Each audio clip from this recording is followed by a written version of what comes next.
All right, joining me now is Michael Reagan. Mike, welcome back to the broadcast. Thanks for being with us. Ronald Reagan. How you doing, Michael? You really pronounced my name pretty well. Got down? I can't say. I'm doing okay. I can't spell. I cannot say certain words phonetically, as happened a while ago. Diameter. I was like, what? What's that word? But I get your name. But I've had a long time to practice. That's true. A lot of time to practice. All right, let's get to, before we talk about what happened in LA County today, let's talk about what's going on the college campuses.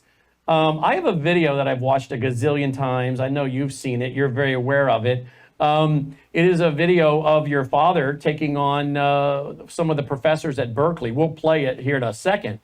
But maybe tell our audience about that time, what was going on, how it's germane to the topic today, and what would your father do if this was going on into modern time as governor and as president? Well, unlike Gavin Newsom, who we've not seen for 2 weeks, my dad actually showed up. Berkeley was rioting.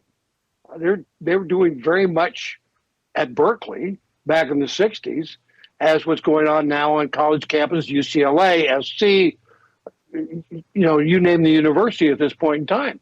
And the governor just had his fill of it and called the leaders of, the heads of those people at Berkeley in, and they were trying to blame him as if it was his fault what was going on. And he just laid into him. And he said, basically told them, hey, you're the ones that decided to let the kids on campus decide which rules they're going to go and follow and which ones they're not going to. And he approached it very strongly. And, ultimately it ended. But again, he took a stand. And today we have governors, we have presidents, we have members of Congress who will not take a stand because it's all about being reelected. And we don't want to upset anybody. We need to get Michigan in. Yes, we have to get those Hamas sympathizers to vote for us in Michigan and Wisconsin and all these other states if we want to win an election against Donald Trump. It's sad to see what's going on, and we're all paying a price. But you know something? I did radio for years, 26, 27 years. Saw this coming a long time ago. I've seen this anti-Semitism around for a long time, just underneath the surface, and now it's just exploded, and the left doesn't know how to stop it. And it's inside the MAGA camp. It's inside the MAGA camp. I'm seeing it on social media.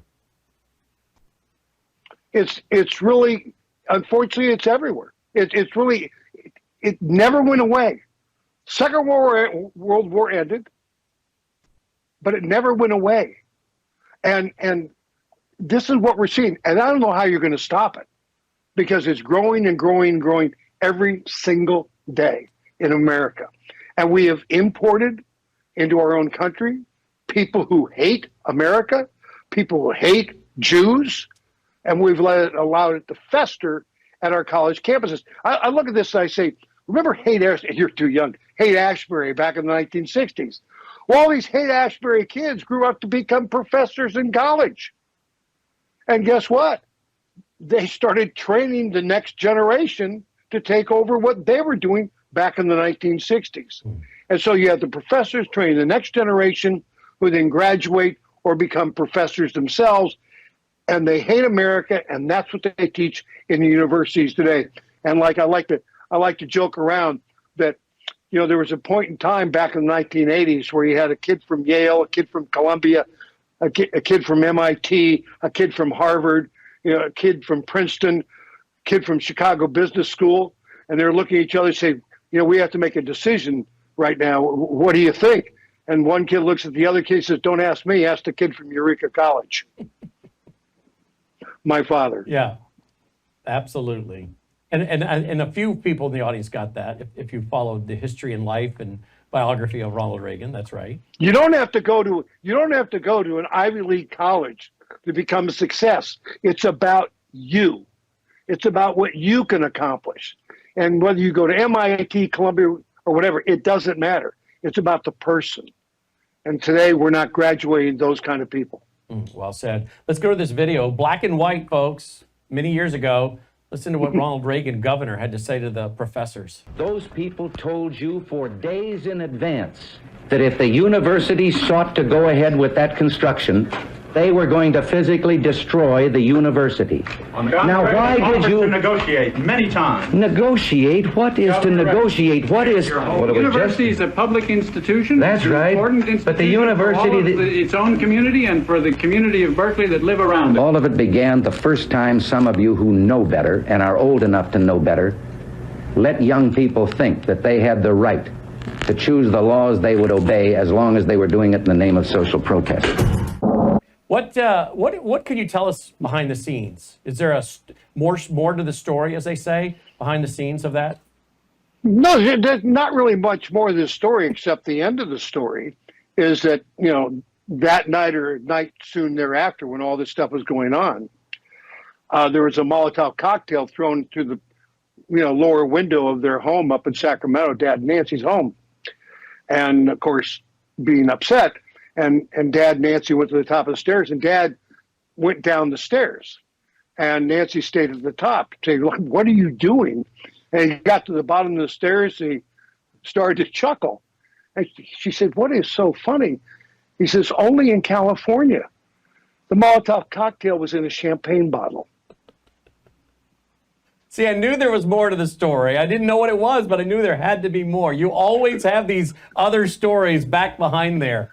Do you ever, by the way, I've asked you this a million years off record, just with our calls. Oh, are we on record now? Yeah, but I've asked you these questions on our personal calls. But I'm going to ask you on the air. Do you write all these stories down so they're not lost? Unfortunately, I don't. They're all here. They're all up here. I don't know what I know till you ask me the right question. Like I forget that story until all of a sudden I see the video go, oh, now I remember what happened, with the Molotov cocktail and the champagne bottle and what have you. But you're right. I mean, I really, at some point, somebody should just sit down with me. Yes. And just for days. Yes. And just ask questions, start at the beginning and what have you. Because when I'm gone, it's gone. It's right. Yeah, and that's I take people on tours of the library. About 2 months ago, I spoke to 300 docents. We did a Q&A with the docents of the library. They love me because they refer to me now as the prequel at the library because, like you said, there's a story, but he's got the backstory. That's right. Of the story we're telling you. It's like somebody asked me. Somebody always says, "Was it Nancy who really pushed your father into the presidency or the governorship?" I said, "No, it was Bobby Kennedy." Bobby Kennedy. How did Bobby Kennedy do that?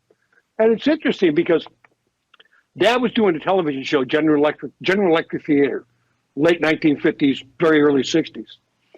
And he's going around the country to all the GE plants. We've all heard about those speeches. Bobby Kennedy's working as Attorney General for his brother, the president. Bobby Kennedy calls the president of General Electric and basically says, your government contracts are coming up for renewal. And there's a good way to make sure that happens. That guy running around the country going to GE plant speaking ill of my brother, the president, and all his policies? If you can find a way to stop him from doing that, it'll go a long ways towards getting your government contracts renewed. 48 hours later, General Electric Theater is canceled. My father's out of a job. He's a Democrat. Remember, he said this. He said, I didn't leave the party left me. They left him unemployed and a little upset. And my sister Maureen then browbeats my dad. My dad changes his registration in 1962, after he loses the job, changes from Democrat to Republican. But now he has a lot more time on his hands. And he sits down and he writes a brand new speech. And you heard that speech in 1964 called The Time for Choosing. Mm-hmm. And it launches his career into the governorship, ultimately to the presidency of the United States. So there's your backstory to that story and how indeed he got there. And you have so many of those. You need to have a book written called Michael Reagan and the Backstory because you have so many of them. They're good. They're good too. They're very informative. Well, Yeah, I enjoy going around and doing the library, taking people on tours and doing that at the library. The docents now have some of my stories they've included into when they, give other people tours. I go, that's nice. Yeah, well, it is nice. It's part of history. We need it. We don't need to lose it. Your dad liked doing the little confrontation in front of the media to the professors there. He didn't really look like he had any notes. He didn't know what they were going to say, right? This was not uncommon. If people will go back and watch, your dad also engaged. I watched a video. I've seen it a few times. Your dad was engaging with some young progressives, if you will, back and forth. He didn't know what was coming. It wasn't pre-scripted. It was give and take debate. He's taking them on. People act like he was an actor and everything was a script and he had to have a script.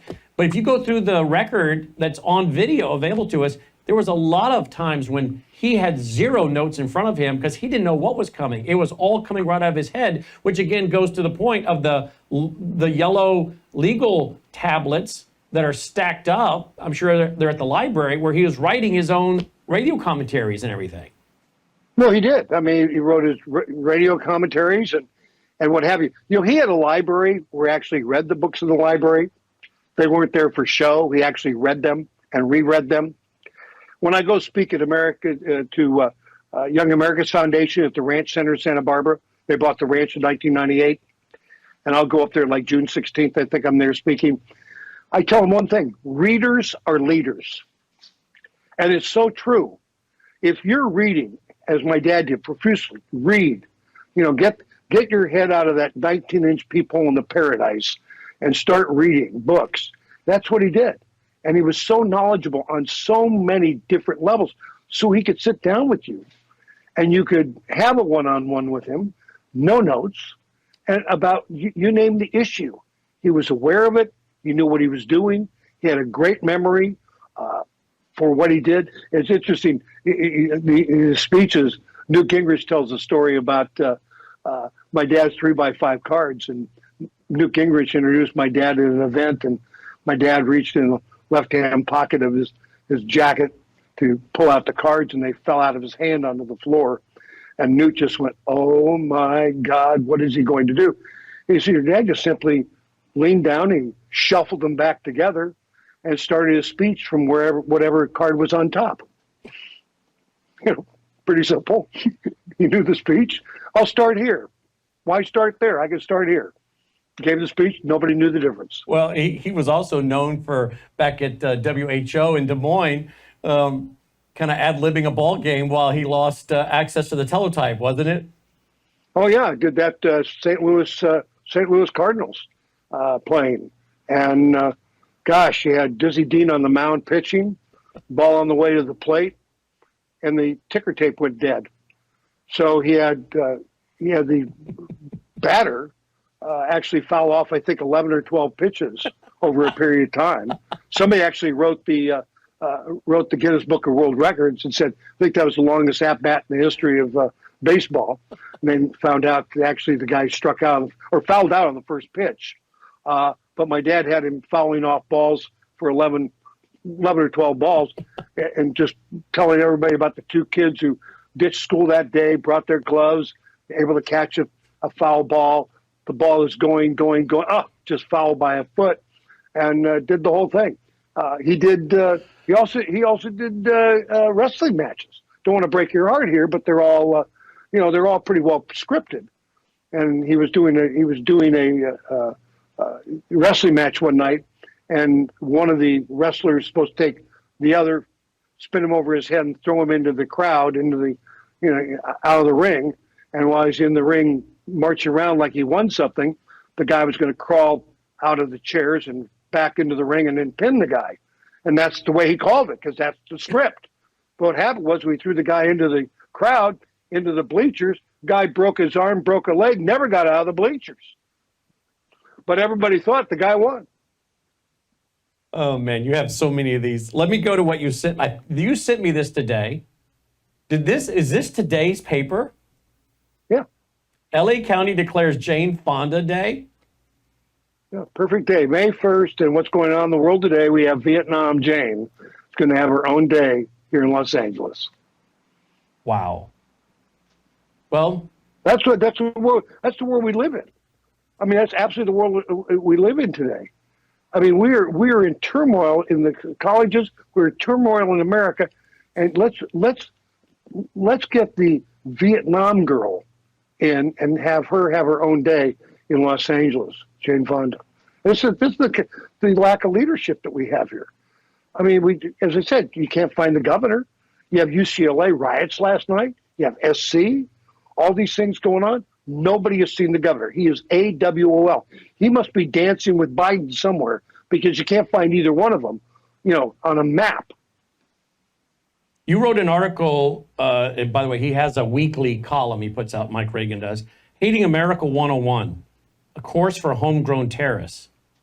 That article is more accurate today than when you wrote it on and published it on the 18th of April, because now we're finding out that, it is scary, because we're finding out now that some of these folks, of the 300 arrested at Columbia, the majority of them weren't even students. We're finding out that a terrorist-tied individual's wife is on the campus. We're finding out from our first guest tonight, Todd Bensman, at Columbia, they're honoring journalists, so-called, some of them that are tied right back to Hamas and to some of the atrocities of October 7th. Indeed. What's scary about that? What's scary? What's the scariest part of that? What did I say? Within a year, 2 at the most, you're going to find one of these kids that they're training and getting ready on a college campus. You're going to find him wearing a belt, explosive, and killing people like they did, in Moscow a few weeks ago? You're going to see that happening because that's what they're doing with these kids. They're radicalizing them on college campuses, and you're going to see one of these kids, I tell you, in an explosive vest, and he's going to use it, or she's going to use it. You remember the Weather Underground. Sadly, most Americans have forgotten all about that, the Weather Underground. And we watched Alan Dershowitz, I have on here a few times a year, over the weekend, told Maria Bartiromo that, hey, some of those protesters that the Weather Underground got going, they took some of those protesters and turned them into actual bombers. This is history repeating itself. You ever had Horowitz on? David Horowitz? Oh, yeah, absolutely, yes. Yeah, he can give you time, date, stamps, and everything on Weather Underground and all that period of time here. But what's happened? What's happened to some of those people? They became professors. Yes. You arrest them, put them in jail. Now they let them go free. Now they say, hey, how about you become a professor? And so you now have these people who became professors at California universities. We started this a long time ago. This did not happen overnight. This is something that's been in the works for a long period of time. And it's like my sister told me way back in 1965, going out to campaign for my dad for governor. I knew nothing about politics, but we were out supposed to campaign, and I asked Maureen, what's the difference between a Democrat and a Republican? She said, that's so simple. She says, Democrats go to bed every night hoping you never figure it out. Republicans go to bed every night hoping someday you do. Where can people read your column, weekly column? Well, Cagle puts it out in papers, about 500 newspapers nationwide. You can go to Reagan, at Reagan World, which is my Twitter account or X account. I put it on that account every week. I put it out usually on Thursday nights. I write it Thursday morning, comes out Thursday night. I send it to you and a few other people. You do? Newsmax. I do a couple columns for them also at Newsmax. So I stay pretty busy with all this stuff, but I'm fearful because I've got 3 grandkids. I get the 8-year-old, 6-year-old, and a 1.5-year-old boy. Ashley just got married. Thank God she's married to a great police officer. So I don't call 911. I call JOE if I need help. But the fact that the world my grandkids are going to have to grow up in, if we don't stop it now, because this is not going to get better. It may go to sleep for a while again, but it'll reopen. And I will tell you, if Biden wins, and you can say all things about Trump or whatever, but if Biden wins, he'll think that he's gotten a rubber stamp to, in fact, embrace even more of this at this point in time. And you're going to give more power to the Palestinians, to the Hate America group at the universities, different states, and what have you. And that's what's really scary. And you'll see those vests show up. And somebody will die. Many people will die because of it if we don't stop it now. You're absolutely right. Mike, as always, thank you for your time and being with us. Good to see you, my friend. Best of the family. You too, Michael. Michael Reagan checking Take care. in. Follow him on X at Reagan World. At Reagan World. He does send me his weekly column, and they're excellent. And you should follow him as well. And the way to do that is just go to X, or what we used to call Twitter. Follow at Reagan World. He puts a link up there to him each and every week. Walking history right there, and knowledge, wisdom, and history. What a great package, right? And he's funny, and he's got those backstories. We've got to get more of those backstories out of him. I think we jogged his memory tonight on a couple backstories he'd forgotten about. Yeah, maybe he could come to town since I don't travel anymore. Maybe he can come to town and sit for a few days, and I'll just throw questions at him. Yeah. Well, of course, that would be a torture on his part, wouldn't it? To sit there and be peppered by me with questions. All right, Michael Reagan checking in tonight.